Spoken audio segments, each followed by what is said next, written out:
ప్రభునందు నాకు అత్యంత ప్రియమైనటువంటి వాళ్ళారా, మన ప్రభువును రక్షకుడైనటువంటి యేసుక్రీస్తు వారి యొక్క శుభనామంలో మీ అందరికీ నా హృదయపూర్వకమైన శుభములు వందనములు తెలియజేస్తున్నాను.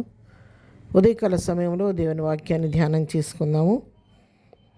ఈరోజు వాక్య ధ్యానం కొరకు మనం తీసుకున్నటువంటి లేఖన భాగము రోమేలకు రాసిన పత్రిక 8వ అధ్యాయం 28వ వచనం చదువుకుందాం. దేవుని ప్రేమించే వారికి అనగా ఆయన సంకల్పం చొప్పున పిలువబడిన వారికి మేలు కలుగుటకై సమస్తమును సమకూడి జరుగుతున్నమని ఎరుగుదము. ఆమెన్. దేవుని నామమునకు మహిమ కలుగును గాక. ఈ వాక్య భాగాన్ని మనం గమనించినట్లయితే అపోస్తలుడైన పౌలు రోమా సంఘాన్ని హెచ్చరిస్తూ రాస్తున్నటువంటి మాటలు. ఎవరైతే దేవుని ప్రేమిస్తారో, దేవుని ప్రేమించే వారికి, ఆయన చేత పిలువబడిన వారికి, ఆయన సంకల్పం చొప్పున పిలువబడిన వారికి మేలు కలగటానికి సమస్తం సమకూడు జరుగుతున్నవని ఎరుగుదమని తెలియచేస్తున్నాడు. దీని యొక్క అర్థాన్ని మనం గమనించినట్లయితే, ఫుట్నోట్లో చూసినట్లయితే అక్కడ ఏం రాయబడిందంటే, మేలు కలుగుటకై దేవుడు సమస్తమును సమకూర్చి జరిగించుతున్నాడని అర్థం. అంటే ఎవరైతే దేవుణ్ణి ప్రేమిస్తారో, మరి దేవుడు ఎవరినైతే తన కొరకు తన సంకల్పం చొప్పున పిలుచుకుంటాడో వారి విషయంలో దేవుడు తీసుకున్నటువంటి శ్రద్ధను గురించి, చూపే కృపను గురించి ఇక్కడ మనం నేర్చుకుంటున్నాం. వారికి ప్రతి విషయంలో మేలు కలగటానికి ఆయన అన్నీ కూడా వాడికి అనుకూలపరుస్తాడంట. సమస్తాన్ని సమకూడుకు జరిగేటట్లుగా అనుకూలపరిచి అన్నీ ఆయన వారికి సమకూర్చి జరిగిస్తూ ఉంటాడని చెప్పిన సత్యాన్ని ఇక్కడ మనం తెలుసుకుంటూ ఉన్నాం. తను నమ్మిన బిడ్డలను, తను ప్రేమించే వారిని, వారిపైన తనపైన ఆనుకున్న వారిని ఆయన ఎన్నడూ కూడా చేవిడిచే దేవుడు కాదు. వారికి తన యొక్క కృపా సమృద్ధుల నుండి ప్రతి అవసరతను తీర్చే దేవుడు. సింహం పిల్లలు ఆకలి కొని లేమి కలవై ఉంటాయి, కానీ యెహోవాను ఆశ్రయించే వారికి ఏ మేలు కొదువే ఉండదని వాక్యం సెలవిచ్చినట్లుగా తన నమ్మిన బిడ్డలకు కొదువు అనేది, కొరత అనేది లేకుండా దేవుడు ఆశ్చర్యకరంగా పోషించే దేవుడే అన్నాడు. కీర్తన గ్రంథం 31వ కీర్తన 19వ వచనం కూడా చూసినట్లయితే, నీ యందు భయభక్తులు గల వారి నిమిత్తము నీవు దాచి ఉంచిన మేలు ఎంతో గొప్పది. నరులు ఎదుటి నిన్ను ఆశ్రయించే వారి నిమిత్తము నువ్వు సిద్ధపరిచిన మేలు ఎంతో గొప్పది. చూడండి, ఇక్కడ కూడా కీర్తనాకారుడు తెలియజేస్తున్నాడు.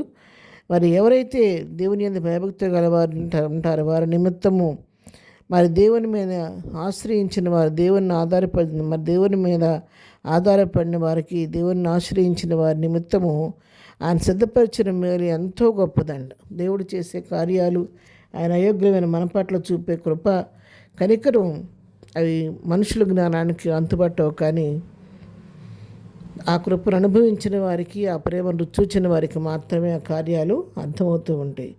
దేవుడు చేసే కార్యాలు కంటికి కనబడవు, చెవికి వినబడవు. అవి మానవ హృదయానికి గోచరం కానటువంటి అగోచరమైనటువంటి కార్యాలు నీ పట్ల, నా పట్ల చేసే దేవుడై ఉన్నాడు. అందుకే ఇక్కడ అంటున్నాడు కదా, ఎవరైతే మరి దేవుడు పిలుచుకుంటాడో, దేవుని ఎవరైతే ప్రేమిస్తూ ఉంటారో తను ఏర్పరచుకున్న వారికి అన్నీ కూడా సమకూడు జరుగుతున్నాయి అని చెప్పి దేవుని వాక్యం సెలవిస్తూ ఉన్నాం. అయితే మనం గమనించాల్సిన విషయం ఏంటంటే, మన దేవుడు మన జీవితం అనుమతించే పరిస్థితులు కొన్నిసార్లు మనం భయపడిపోయి ఈ పరిస్థితులు ఏ విధంగా ఉన్నాయి, నా జీవితంలో ఏంటి ఇలా జరుగుతుందని చెప్పి కుంగిపోతూ ఉంటాం. కానీ దేవుడు ఏ మేలు కొరకు ఆ పరిస్థితి అనుమతించాడో మనం గ్రహించలేకపోతూ ఉంటాం. తన బిడ్డల క్షేమం కొరకు ఆయన సమస్తాన్ని నలుదిక్కులు కూడా పరిస్థితులు అనుకూలపరిచి సమకూర్చి జరిగించే దేవుడు కాబట్టి ఆయన ఏది చేసినా నీ మేలు కొరకు, నా మేలు కొరకే చేస్తాడు. కాబట్టి ఉదయకాలం వాక్యం వింటున్న పిల్లరా, మీరు ఏ స్థితిలో ఉన్నా, ఏ సమస్యలో ఉన్నా కూడా పరిస్థితిని బట్టి భయపడొద్దు. కానీ నీకున్న ప్రతి పరిస్థితిని మార్చి, నీకు అనుకూలంగా మార్చి, సమస్తాన్ని సమకూరు జరిగించి మేలు చేసే దేవుడు నీ పక్షంగా ఉన్నాడు. ప్రార్థన. ప్రేమ కలిగిన తండ్రి, పరిశుద్ధుడా, ఉదయకాలం మాకు ఇచ్చిన శ్రేష్టమైన వాక్య భాగాన్ని బట్టి నీకు వందనాలు. అయ్యా, నిన్ను ప్రేమించే వారి కొరకు మరి మేలు కలుగుటకు సమస్తాన్ని సమకూడు జరిగిస్తున్న దేవుడు కాబట్టి అలాంటి దేవుడికి ఎంతవరకు జరిగిస్తూ వచ్చారో నీకు వందనాలు, నీకు ముందు కూడా చేయబోతున్నందుకు నీకు వందనాలు.